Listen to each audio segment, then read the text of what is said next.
Welcome to Current Chatter, the place where we dive into the latest news and happenings going on around the world. Join mother and son duo Kota and Losa as they engage in lively debates over current affairs and anything else that sparks a discussion. With diverse perspectives and a bit of fun, you never know what topics will come up next. Tune in every Friday afternoon for your weekly dose of Current Chatter. What's up, guys? Welcome to Current Chatter. I hope you guys are having a wonderful week. We are going to dive into some pretty crazy stuff today. But before that, Mama, how was your week? Busy. It was a busy week. It's going to be a busy week upcoming. Yeah, busy. How about you? It's been a crazy week. It's always a crazy week right before the long weekends. And then I fell down the stairs here at the house. You want to see this crazy bruise? Oh my gosh, that's crazy. And then my knee's all bruised too. There was a plastic hanger at the top of our stairs, and my drunk ass didn't see it, and I slipped on the plastic hanger and just came crumbling. At least you had a good excuse. Last time I fell down the stairs, just a couple months ago, it was because I just missed it. I missed the last step and just crumpled. Yeah, those stairs kicked my ass. Now, what else happened this week? They're wooden stairs. Of course they would. We are doing these cycle counts at work. We do them every day, me and my coworker Jody. And today we were in the south wing, and it's overrun with pigeons right now, so there's like bird shit all over the place. No. And I looked at Jody and I was like, hey, how much would it suck to get shit on right now? And not even a second later, she's like looking down at a piece of paper and then looks at me and just screams in my face. And I jumped and like was like, what the fuck is going on? And she's like, I touched bird shit. A bird had shit on our paperwork and she thumbed it off the paperwork. Oh my god. And her and I were laughing so fucking hard. I gotta send you the video because I went to the operations manager and I was like, bro, you gotta pull up this fucking video. This clip just happened. You just have to see Jody's face. It's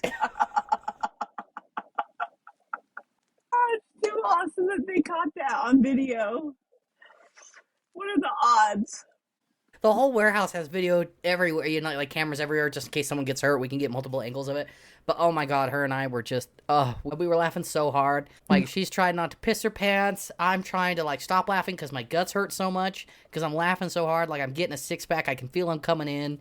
Like, oh god, we laughed so hard. And then we were like, okay, I think we're done with the cycle count. We were, like, almost done for the day, and then we just stopped because, like, what do you do after you touch bird shit? Like, yeah, you gotta go wash it off. Especially with the bird flu going on right now. I don't think that's how you get the bird flu to come out. I ain't fucking with it. That's what I Not think. gonna risk- I think I'm not not gonna fucking risk with it. I'm fucking with it. I feel you. So today we are going to talk about Fred and Rose West, the documentary that just came out on Netflix. Dropped last Wednesday. And I think Mom and I may have done a little too much research because we both were like, can we just get this podcast over with to get these people out of our fucking heads? I know, I'm having nightmares. They're disgusting, aren't they? Like, disgusting humans. So before we begin, I was going to take a shot of Jameson and drink a beer because it's a lot. So, Mom, if you want to smoke your Mary Jane, feel free to. Now would be the time. Now would be the time because it's about to go down. And for those of you who don't know, Modelo and Jameson go perfect together. It's a very mellow burn. It is a very mellow burn. So what do you want to talk about first? Do you want to talk about who they were? Or do you want to talk about the Netflix version of who they were? I would say let's talk about the Netflix version, and then we can get into everything we researched. February 24th, 1994, at 25 Cromwell Street in Gloucestershire, is when the police started to investigate the garden. Rumors that Fred and Rose's daughter, Heather, was underneath the back patio/garden area. The kids had said at school that their parents were threatening them that they were going to end up like their sister underneath the back patio. And the kids, like, from what I understood was that the kids just kind of thought it was just this ha-ha joke to act right, you know? But some of the teachers started to take it seriously. One thing that I didn't realize is I didn't realize how close together the houses were. They were really just like condos on top of each other. Like they're like, you can smell your neighbor's shit. Like that's how close these houses are together. Heather had up and disappeared without a trace in 1980. No one had even reported Heather missing. Well, of course not, because those are her parents. Well, yeah, but Mom, if I had gone missing, wouldn't you have reported me? Yeah, but That's the weird thing, is nobody reported her. Right. Like, that's just sad. Yeah. So when the investigation started in the garden, Fred willingly turned himself into police. A day later, the police were still looking for Heather. Fred said, hey, yes, I did kill Heather, and you guys are digging in the wrong place. He was given as an appropriate adult after this slight confession. What is an appropriate adult? So I looked it up. An appropriate adult in the context of English law and criminal justice refers to a responsible adult, typically a guardian, a parent, social worker, or trained individual who acts as a safeguard for a vulnerable person, usually a child or someone with a mental health condition during police interviews or while in custody. So it's not a lawyer, but it's someone else that has your back who has the mental capacity to fully understand what's happening. It's like a third-party person or your parent. But the reason I looked it up is I didn't even think about it, but in adolescence, he had appointed his dad as his appropriate adult. In adolescence, they talked about how the dad was an appropriate adult, and I had just taken it under the terms that because he was a juvenile, they had to have an adult represent him. But an appropriate adult can be used for other adults as well if they don't have the mental capacity to understand what's fully happening. So my question is, with regards to that, how did they know that he needed an appropriate adult? See, and they don't really explain why, and I kind of wonder if it's just something that in English law they do until they can prove that this person is capable of understanding the full logistics of what's happening. Yeah, I just wonder if they thought he was mentally incapacitated and that's why they assigned an appropriate adult. Mm-hmm. And if that's the case, then that should add to what he and his wife did. You know what I mean? Yeah, absolutely. I don't know. I'm not sure. Fred admitted that he had just lost control because Heather wanted to leave home and he was trying to get her to stay home, and he ended up strangling her to death with an electric flex. I'm not sure what a flex is. I'm guessing it's just like an electric cord. Right. He then got a bread knife, so like one of those really serrated knives, and cut up Heather's body and buried her in the garden. So can I Yeah, jump in. prep it? So according to some other stuff that I read is that Fred took souvenirs. I think I remember hearing about it on a couple of podcasts, but it didn't mention any of that in the Netflix series. And me and Mom will get in later on in the episode about how we felt about the Netflix series, because I think we both have opinions about the Netflix.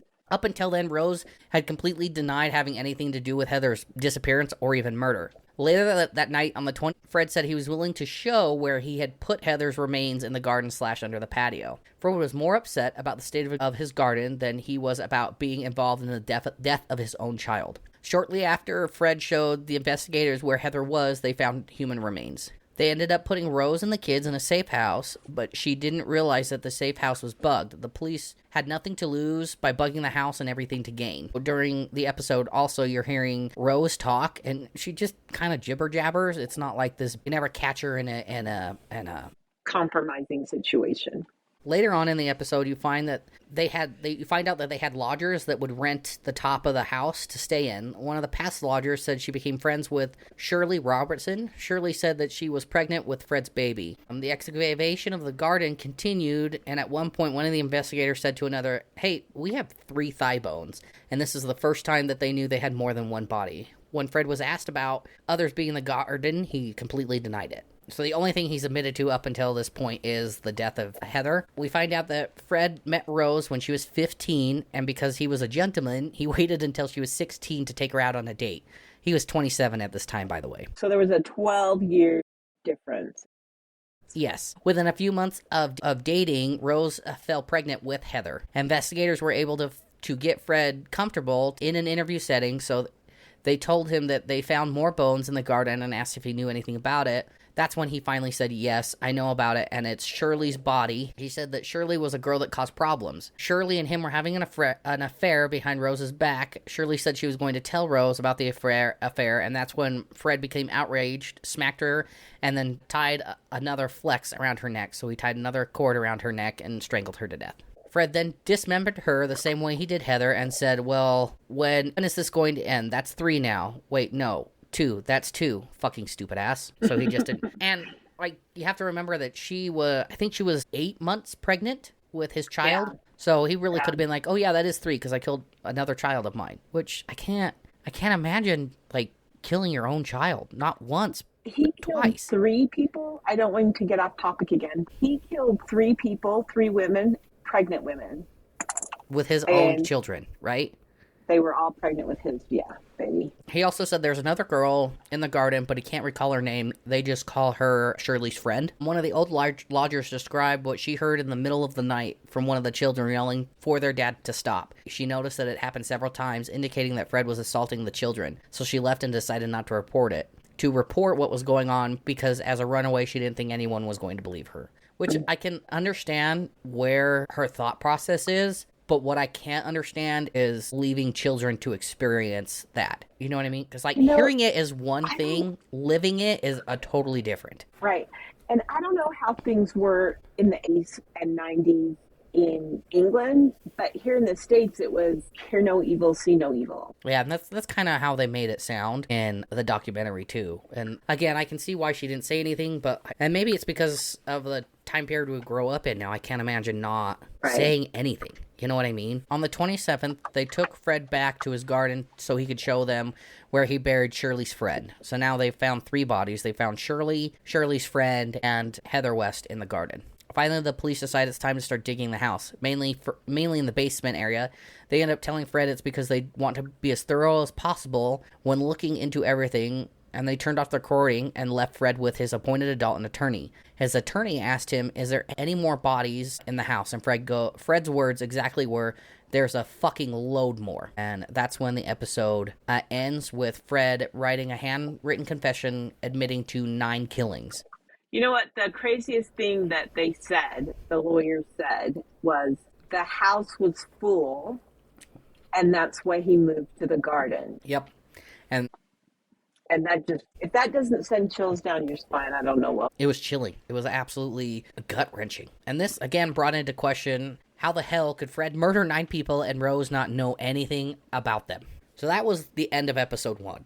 What were your thoughts on episode 1, Mom? Well, knowing what I know now, I think that episode 1 was lacking in a great deal of Fred's story. It doesn't say why or what he did or why it was important that he be captured. You know what I mean? Yeah, it really didn't. It's hard to watch that series and know everything I know about. And like I said, I knew what I was getting into when I watched it, and I had hoped for more in depth. It was really exciting for me to watch it in his own words. So you're hearing, they're like tape recordings of him in the investigation. I'd never heard those before, and I'd like dived into this in the past, when I first heard about him. Mm-hmm. So that was a cool addition to it. The second episode is titled Rose. We're not getting any additional information from the secret recording devices in the safe house from Rose. Fred drew a map of where the bodies were in the cellar. He could not remember the names of the remains, so he just numbered them.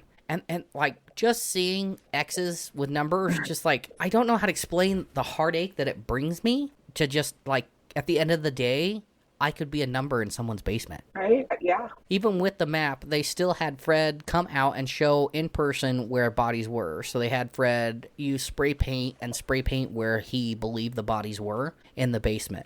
And they jump to when Rose first met Fred. They go into the fact that he was able to groom her into the perfect partner. He was able to show her the kind of things that he liked and what he expected out of a partner, and she was able to... But they only allude to this in the episode. Yeah. They don't come right out and say what is happening. No, and this is definitely me reading between the lines on that for sure, 100%. Right. Fred would pimp out Rose at their house. She said she only did it because Fred told her so. When Rose was with her clients in the house, Fred would sit in the opposite room watching and listening from cameras and tape recorders that he'd set up. So he got some kind of kink out of watching other men fuck his wife. What is that called? Cuckolding? Yeah. Yeah.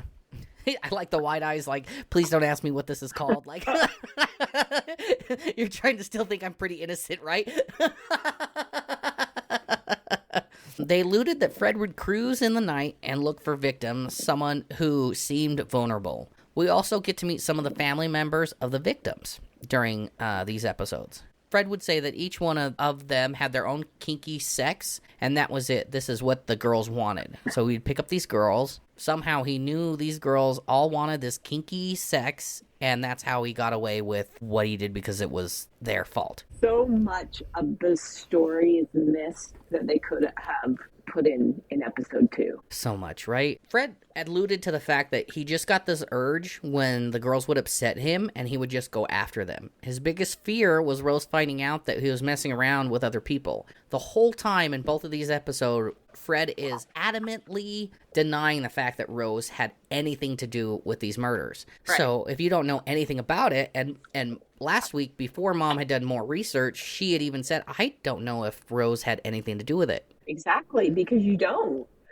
And the way that they played it in the documentary made it, like, questionable. Absolutely. March 8th, 1994, they pulled out the remains of the remaining bodies from the home. All 9 bodies have been recovered. The bodies had been dismembered, taped, gagged, and bound. That was the state the bodies were in. So there wasn't any clothing on them. They just had tape on them, gagged and bound. In one of the podcasts I listened to, and this is something that lives rent-free in my mind, and I probably should talk to my therapist about this, but I think it's in the last podcast in the left, they talked about how they would tape up their heads completely except for just their mouths. Do you remember that in that episode? I don't. Maybe it was maybe it was the Morbid girls, but they would have their complete heads, like, I don't know if they used duct tape or electrical tape, but they would tape everything so you can't see anything, hear anything, but your mouth is just open, and they would sexually assault people like that. It's so awful, and it's so nauseating. Yeah. And it's so sad. It's just a lot. Incredibly, the police and investigators were able to put a name to all 9 victims. The names of the victims were as follows: Heather West, 16-year-old daughter; Allison Chambers, 16-year-old; Shirley Ann Robinson, 18 years old, 8 months pregnant with Fred's child; Anita Mott, 18 years old; Shirley Hubbard, 15-year-old; Teresa Sigenthaler, 21 years old; Lucy Partington, 21-year-old; Carol Ann Cooper, 15, and Linda Goff, 19 years old. Just babies. Just babies. The oldest was 21. There were 2 that were 21. And it just like... yeah, it's just... On the last the last podcast on the left said that they had probably more than 30 deaths that they needed to associate with them. 30. Yes, 30. But they can only confirm... So far, we haven't gotten into everything. So far, they can confirm 9 deaths on the property on 25... Cromwell Street. But just looking at their ages, it's just devastating. I'm 30. 15 years ago, I was the age of these children. And I thought at 15 I had it all fucking figured out. You couldn't tell me a goddamn thing. Like most 15-year-olds, like most teenagers. Right. But these women never got a chance to do live anything. Their life. Yeah. And it's really 10 people because he killed Shirley when she was pregnant, 8 months pregnant. And at 8 months, you're not allowed to get an abortion because that's a full-ass fucking human. You know what I mean? Right. Like, it's like, I was an 8th month old baby. I was born premature, and I'm a fully functional adult. That was a fully functional person. Yeah. I completely agree with you. It's just, like... It's messed up. They would try to paint Rose in any color other than the black color she deserves. Kind of doesn't boggle my mind, but frustrates me. Yeah, We'll get into it later. We keep alluding to the fact of how we felt about it, but we will definitely get into it. Throughout the episode, you find out that Fred would do anything to protect Rose. She was the most important person to him.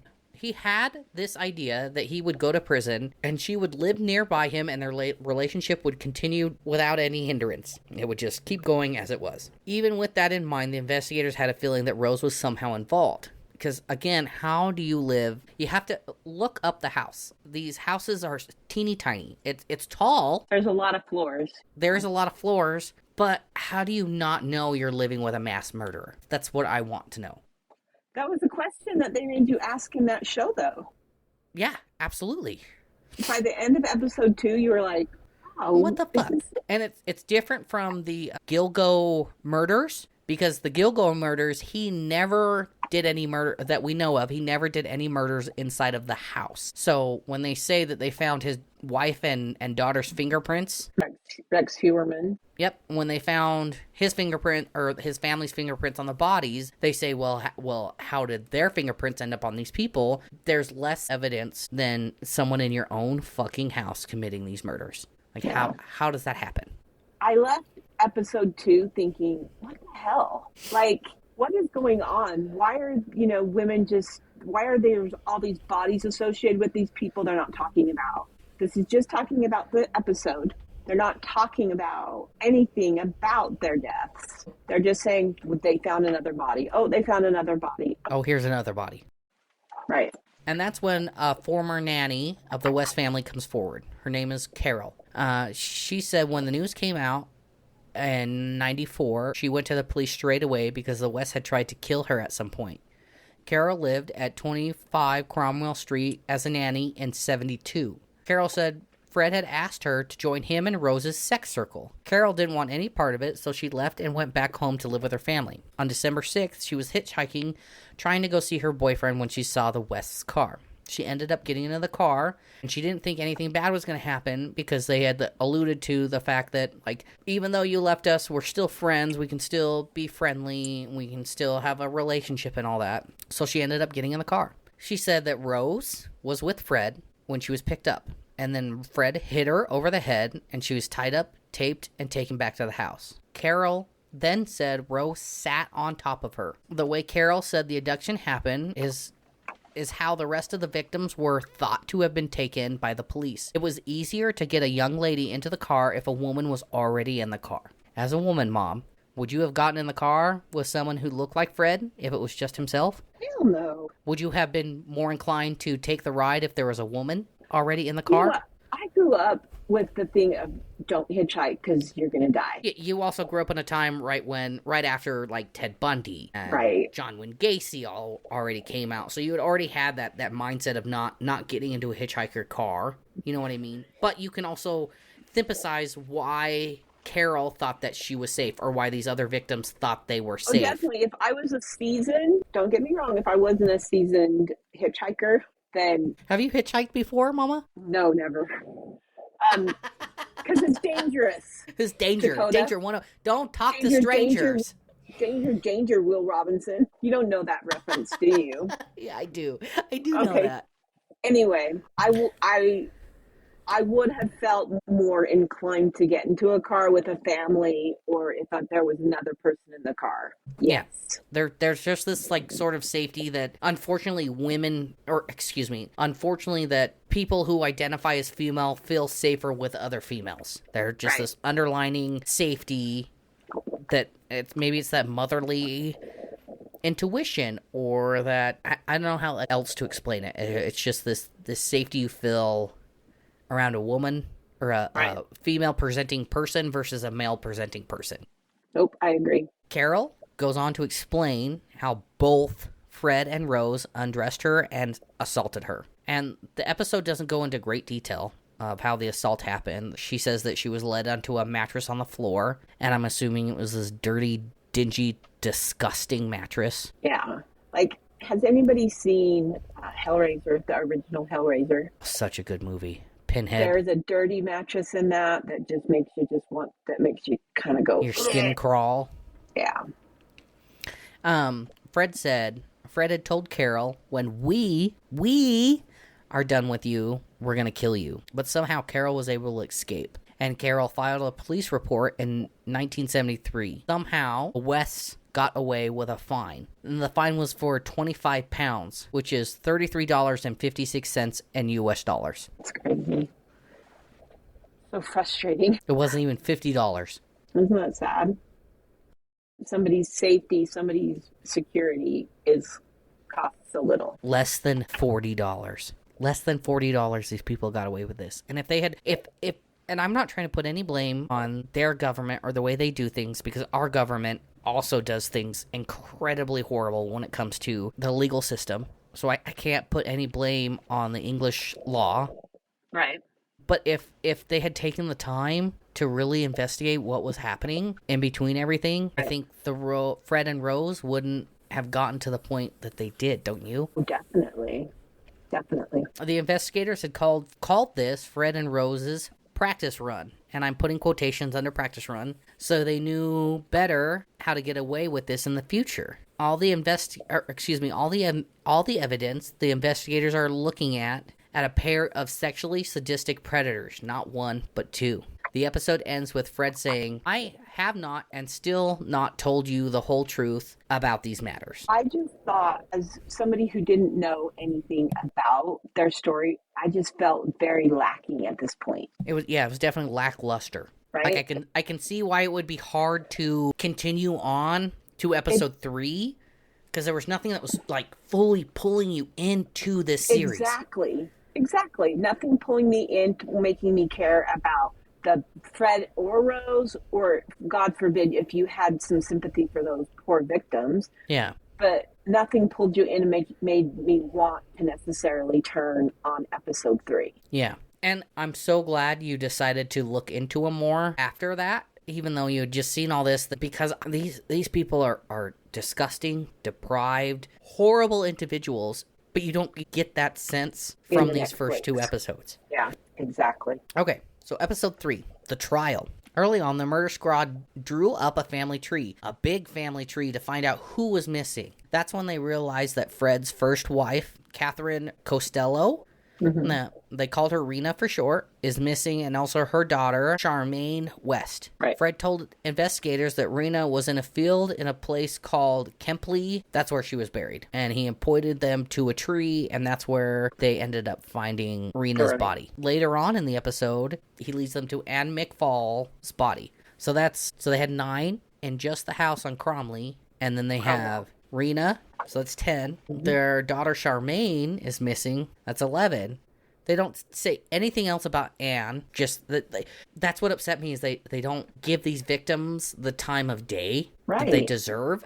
They just said, "Oh yeah, there's Anne buried in the field." And that's 12 murders. What the fuck? There's 12 murders, and you're just gonna allude to this 12th one out of the blue? Fred met Anne when he was with Rena. She became the nanny of the Wests. She went missing in 1967. That was the thing that just had me going, is that every time throughout the documentary, it was like a little bit earlier. Like, it was 1994 when they got captured. I mean, when they found the first body.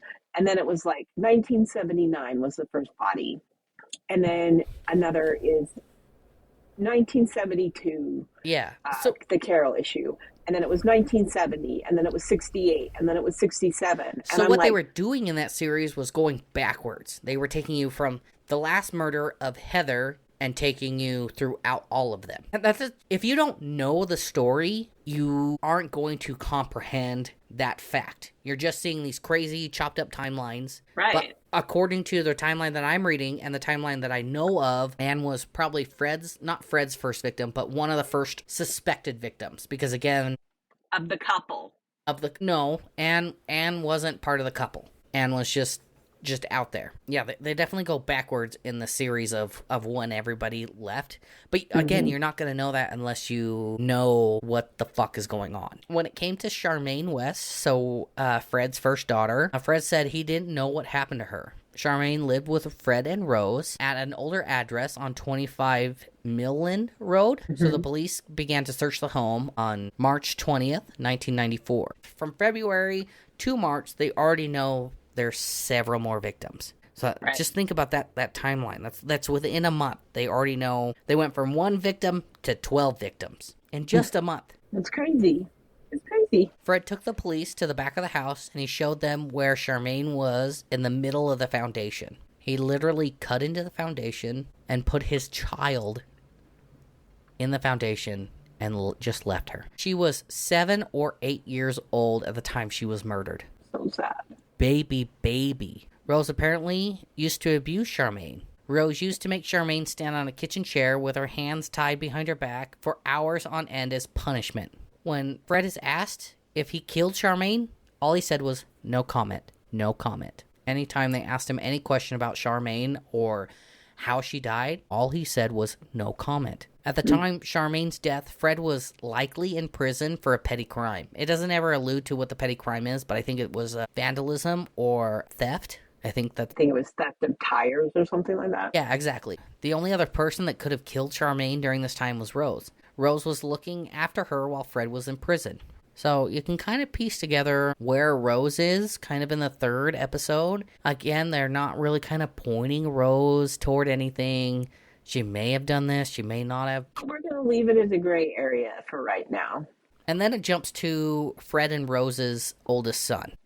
I thought that was a really, really harsh turn, though. It was. It left me like, what's the point of having him, you know? Absolutely. Fred and Rose's son said that he felt happier and safer at school than they did at home. Rose was known to lose her temper, and she would hit the kids and find it hard to stop hitting the kids. She made it a point to say that it was their fault that they got in trouble, and that's why she had to hit them. Yeah. Hurt people hurt people. Yes. So Rose and Fred, and this is one of the points that the Netflix docuseries did never touched on. Well, is that it kind of alluded to it. How so? You know what I mean? Like in the first episode with Fred, they alluded to the fact that he, grew up in an unstable environment, and that Rose, obviously, her parents let her, go out on a date with a man 12 years her senior. Mm-hmm. Then the home life probably isn't all that great. You're right. And I think it's episode 3. They had said that Rose's mother had said, find an older man to take care of you to keep you kept. And so that's what she did. She found an older man to keep her kept. Yep, I agree with that. And it was a sad commentary on how kids just got lost. Like, you know what I mean? Mm-hmm. Yeah. Back in the 70s and the 80s. Yeah. One of the daughters said, this one's hard. In 1985, Fred began to touch both herself and Heather in inappropriate manners. So, in episode 1, you got to hear how one of the lodgers said that she thinks she heard Fred abusing the children. And in episode 3, you get confirmation that Fred was assaulting his children. And I don't want to sound harsh in this. I don't know how to say this. It's one thing to assault someone else, but to assault your own flesh and blood in this way. And a baby and a child. Yeah, it's just heartbreaking. I feel for all of the victims. Yeah. And she said that he would touch them on a daily basis. When the investigators brought this up to Fred, all he said was no comment. And then you jump to Fred and Rose going to court. During the court hearing, Rose didn't pay any mind to Fred. She ignored him. She made it clear that she was turning against Fred in the whole thing, and it completely crushed Fred. He was devastated, heartbroken over it. He thought that he had his partner in crime forever and always, and then she completely turned her back on him. Yeah. Finally, Fred admitted that he did not act alone, and Rose had helped him every step of the way. He also said that there were other persons involved, but he didn't say who those persons were. One night, Fred's oldest son came to visit him, and Fred told him he would die before anyone would know the whole truth of what he did. Fred hung himself on the 1st of January, 1995. He never served any time for any of these crimes. He took that away from the victims and their family. What a fucking bitch. Well, I think he was getting to the point where all of his secrets were coming out, and he just couldn't stand it. It does not justify what he did. No, not at all. That's what drives me nuts, and I think that's why I'm so drawn to the story in the first place, is he never served any fucking time for what he did. We will never know the extent of what Fred West did because he decided to be a bitch and take his own fucking life. But hurt people. What did you think when you first saw that? When he had taken his life? When he died? Yeah. I had to pause the TV and I'm like, I didn't see that coming. Where did that come from? And your dad was the same way. He's like, really? I'm like, yeah. It's did like Dad see it spending all this time. No. So like you sit there the whole time thinking what, a knob he is, and then he kills himself. And I'm like, that doesn't seem fair to anybody. No. It wasn't fair to anyone. Right. So after Fred took his life, that means that Rose was looking at facing all the charges. But there was no eyewitnesses saying that they saw Rose or Fred the whole case. There was no physical evidence of Fred strangled this girl, Rose sat on this girl. So the whole time it became just circumstantial evidence. So that's where Carol comes back into the picture, because she was the only witness to know that Fred and Rose acted together on these things. Rose did very well in making it look like she didn't know anything about what was going on while she was on trial. But the defense started to question her about Charmaine's case, and she began to crumble. In the end, Rose was convicted of 10 of the murders and got life in prison.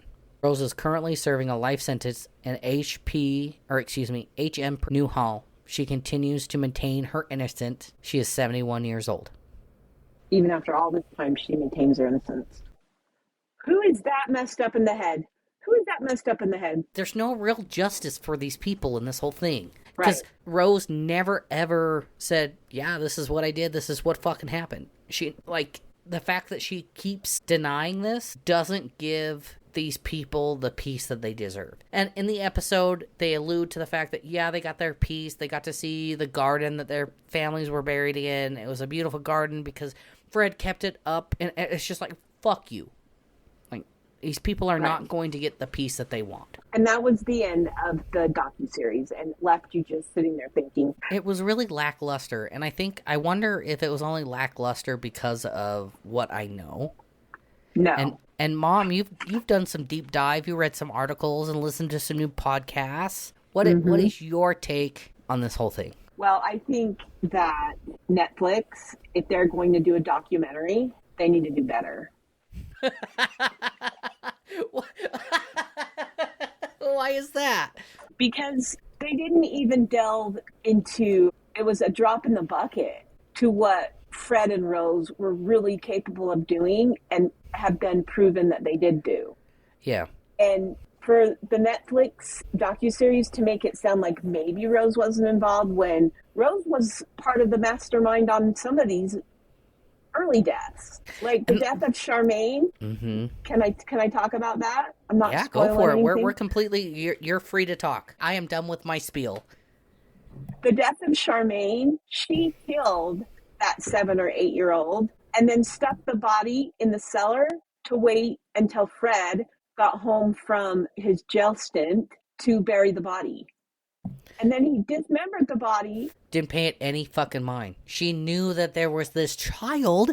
And where did you get this information? We should tell the people where you got this information. People magazine actually did a really good piece on that came out just today with a lot of this. Then, of course, I listened to the podcast, last podcast on the left. With Marcus, Henry, and Ben. Ben is not part of the last podcast anymore, and now it's Ed. But I am so shocked that you listened to the last podcast on the left when you could have listened to the Morbid Girls. Did you try the Morbid Girls at all? I didn't. I just picked one and thought this is good, and I listened to it. What did you think of the last podcast on the left? It was very insightful. They went into great detail about what actually happened and what Fred and Rose were actually capable of than anything else I've written. I mean, not written myself, but read or seen. Yeah, Marcus does a very, very good job of researching what's happening. And he was the main gentleman that was talking, that he was explaining to you what was happening. And Henry and Ben are just the two guys making jokes. Henry has a little more facts, but Marcus is where it's at on the jokes. No, not on the jokes, on coming up with the research, yeah. Marcus is very, very good on research. Anytime I have any kind of most of my serial killer knowledge comes from the last podcast on the left and the Morbid Girls. You got to listen to that one. I know that you are completely done with Fred and Rose. I know you're over. I'm having nightmares. I know you're done with it. When you're ready for it, I will send you another episode of Morbid, and you can just give it a listen. And those girls do justice. You know what I mean? Yeah. They're just as good as the last podcast on the left. But yeah, it's just... I just found it interesting that even on the last podcast on the left, they went into a lot more of the backstory for Fred than they do for Rose. And Fred was horrifically abused. Horrifically by his mother.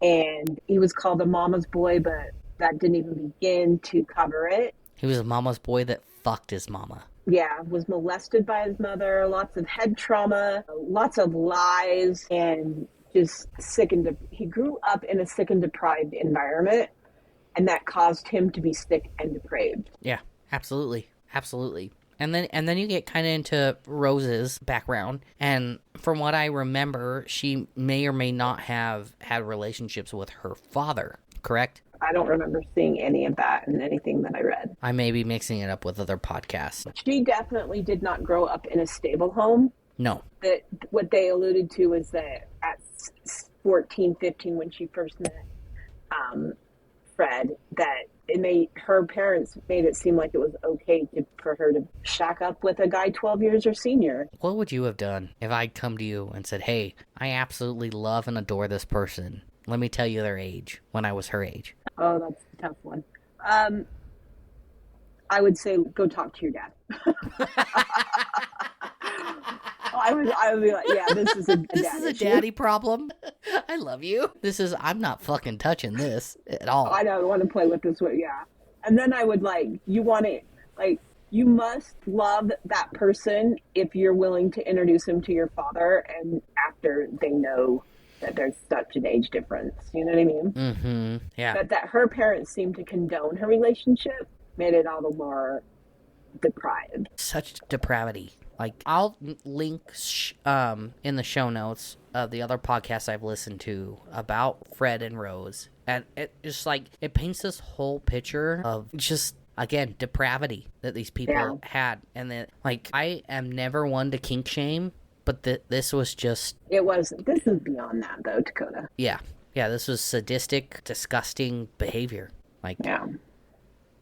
It's a lot. It's a lot. And I'll get into how I felt about the Netflix episode. I've said it before, and I was very excited to hear Fred's recordings, but it just had this lackluster of what I know of the case. Right. It did not paint Rose as this human that I know her to be after all the research that I've done. Mm-hmm. And it just seems like they're doing the victims a disservice. Because Rose had to have had a part of this. There's no way she didn't. Easy. She was as guilty, if not more so, because she was used as bait. Yeah. She could have stopped it. At any point, at any time. And yep. I just, like I said, the Netflix series is okay. But if you know the whole story, it does not do it. Nope. And it's the first time I've ever been disappointed with a Netflix documentary. Yeah. I agree with you. I hope this is not Netflix to come. Right? Like, especially since they're coming out with some things that are supposed to be really good in the future. Yeah. I just think that if they're going to do a documentary or a docuseries about something so relevant that people are going to understand and know the story behind, mm-hmm. that they would tell the whole story instead of just... of what's happening, what the fuck's going on. Yeah. And I had told Mom earlier today even that they can only put so much disgusting material on a streaming service like this, and that... Dakota, I have to argue with that in just one little bit, in that I've watched comedy sketches on Netflix that were way raunchier than they made Fred or Rosemary West seem. But there's a difference between joking about it and then actually realizing that someone sexually assaulted this person in this manner. There's a huge difference. Well, they didn't even say that in the documentary, that they were sexually assaulted. They just said that they found the bodies. Well, they said that they sexually assaulted Carol. So, yeah. I think that Netflix should do better if they're going to... It's like trying to retell a story that's been told 100 times and make it interesting for everybody. It's that 90% of the people who are going to listen to that, watch that docuseries, know about Fred and Rosemary West. That's why they're tuning in. Yeah, you had no idea going in, and when you had said, what was it, last Friday, you were like, Rose has nothing to do with this, and I was like, maybe you ought to rethink that sentence. Yeah. I guess at the end of the day, do your own research, come up with your own findings on what you think on this series. This is just me and Dakota's views on the series. Definitely, yeah. So out of 1 to 10, what do you rate it? 4. See, and I was going to say about a 3 or 4. And I'm only giving it a 4 because of having Fred's tape recordings on there. Oh, okay. Well, I think that it would have been a 2 if it hadn't been for some of the things that they said that, like, they did do some homage to the victims by having their family and friends on the show, on the documentary. But if that was the centric that you were going to go for, they missed that boat, you know? Yeah, I feel like they didn't, and I have a hard time with a lot of documentaries as I feel like they don't focus on the victims, because the victims in this were young, babies. They had their whole lives to live. Mm-hmm. Like, the youngest was it's tragic. 8 months old. A whole life ahead of her. It's just so wrong. Can you see why I dove in so deep into when I first heard this? Yeah. But I'm glad that I watched the documentary without knowing anything about them, and then let that roll around in my head for 2 or 3 days before I listened to any podcasts on them. Why? I just wanted to make sure that I wasn't mixing up the stories. And they're completely different stories. The Netflix story is completely different than the story you hear on People Magazine, for example, that I read today.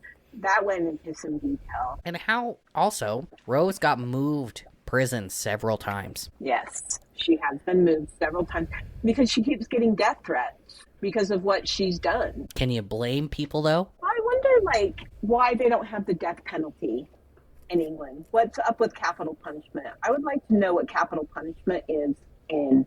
Do they just do prison sentences for these people? They don't have a death row? Let's look into it and come back to us next week. Yeah, I would like to know what their capital punishment laws are. If anybody knows, leave a comment and I will look into it as well. On another note, before we close things out, I was able to figure out how to get this podcast on YouTube Music. Woohoo! So we are officially on any place you can listen to a podcast. YouTube Music. We are on iHeartRadio, Spotify, whatever you iPhone users are using. We're on it all. You're on it all. Yeah. So that's a good thing. It is. So please make sure you like, subscribe, rate. Rating is going to do us a hell of a lot of justice. Yes. And comment. Please, please, please comment. Whether you like us or not, it'll help us get us out there. Don't say any hateful shit, because I'm not going to read it. Hateful stuff is not allowed. Not allowed. It's not cool, guys. No way, Jose. Mom, you got any closing thoughts, or you want to take us out of here? Sure. Let's see. Anything profound? Hurt people hurt people. Yep. It's not an excuse. It's not an excuse, but it's the truth. So make sure you talk to your therapist and you drink your water. Please, please talk to your therapist. All right, guys. Until next time, we will see you later. Yep. Bye-bye. Bye-bye. That needs to be the title of it. Please, please, please talk to your therapist. Yeah, please talk to your therapist. The Fred and Rose West. Do you think that would have done any different if they had talked to therapists? No, the therapist would have thrown himself off a bridge. Hell yeah, I suck toes.